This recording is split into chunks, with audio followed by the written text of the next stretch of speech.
जय हिंद दोस्तों, स्वागत है आप सभी का लीगल ज्ञान ऑफिशियल में। ये वीडियो विशेष करके होमगार्ड जवानों के लिए है। होमगार्ड जवानों से संबंधित जो अवमानना याचिका माननीय उच्च न्यायालय इलाहाबाद में लंबित है, उसमें तारीख लग गई है। उसमें जो तारीख लगी है वो है 27 जनवरी 2026।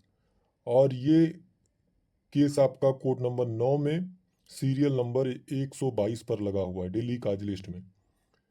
केस का नंबर मैं आपको बता दे रहा हूँ। केस का नंबर है कंटेम्प्ट एप्लीकेशन सिविल नंबर 5598 सन 2021।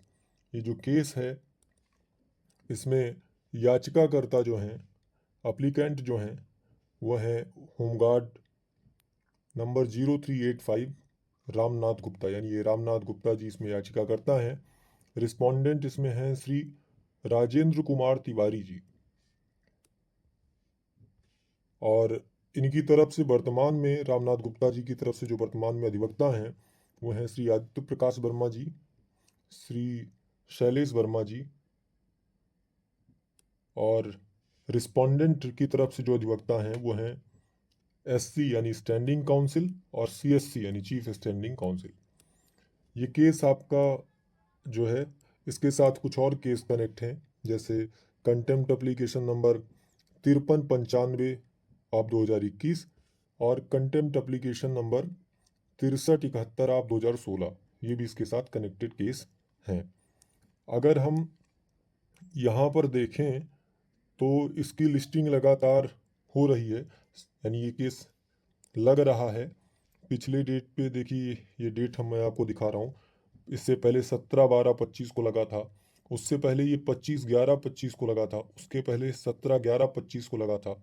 उससे पहले 27/10/25 को लगा था। तो ये डेट लग रहा है, एक एक महीने के अंतराल पे इसमें तारीखें लग रही हैं।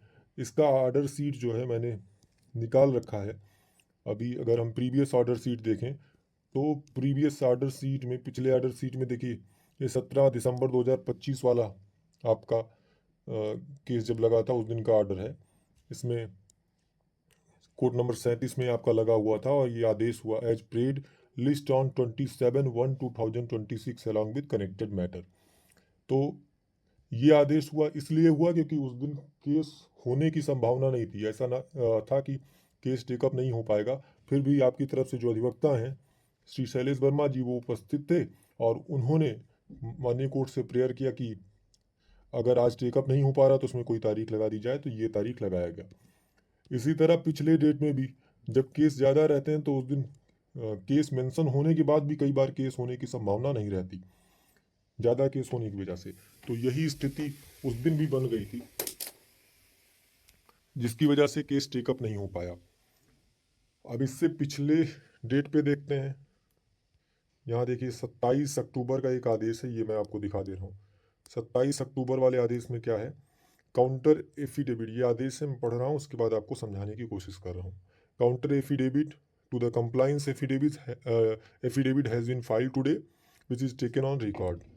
Mister Brijesh Kumar, learned standing counsel pays for and is granted 2 weeks time to file reply to the same list immediately thereafter along with connected cases. तो counter affidavit to the compliance affidavit has been file today, ये पहली line है। Counter affidavit file किया गया compliance affidavit के उसमें और उसको रिकॉर्ड पर लिया गया। उसके बाद उसी एफिडेविट के आधार पर स्टेट गवर्नमेंट समय मांगती है कि हमको उस एफिडेविट पर अपना जवाब फाइल करना है, रिप्लाई फाइल करना है। उसके लिए समय दिया जाए। कितना समय दिया गया कोर्ट के द्वारा? 2 सप्ताह का समय के लिए उन्होंने प्रेयर किया स्टेट की तरफ से उपस्थित अधिवक्ता ने, और 2 सप्ताह का समय उनको दिया गया। और माननीय कोर्ट ने कहा कि इस केस को इसी समय के बाद, यानी 2 सप्ताह के बाद इसको लगाया जाए जितने भी कनेक्टेड केस हैं उसके साथ। तो ये आदेश था। इसके बाद आपका केस लगा 2 बार, 2-3 बार, और केस टेकअप नहीं हो पाया। तो अब कल आपका केस लगा हुआ है, जैसा कि मैंने भी आपको बताया कि कल आपका केस लगा हुआ है और कल आपके केस की सुनवाई होगी। सुनवाई होगी इसलिए मैं कह रहा हूँ कि केस मेंशन होगा। अभी कोर्ट बदल चुकी हैं। अभी पिछली बार जब आपका केस लग रहा था तो कोर्ट नंबर 37 में लग रहा था ऑनरेबल जस्टिस दिनेश पाठक साहब की कोर्ट में, अभी कोर्ट नंबर 9 में लग रहा है। यहाँ पर ऑनरेबल जस्टिस रोहित रंजन अग्रवाल साहब बैठे हैं।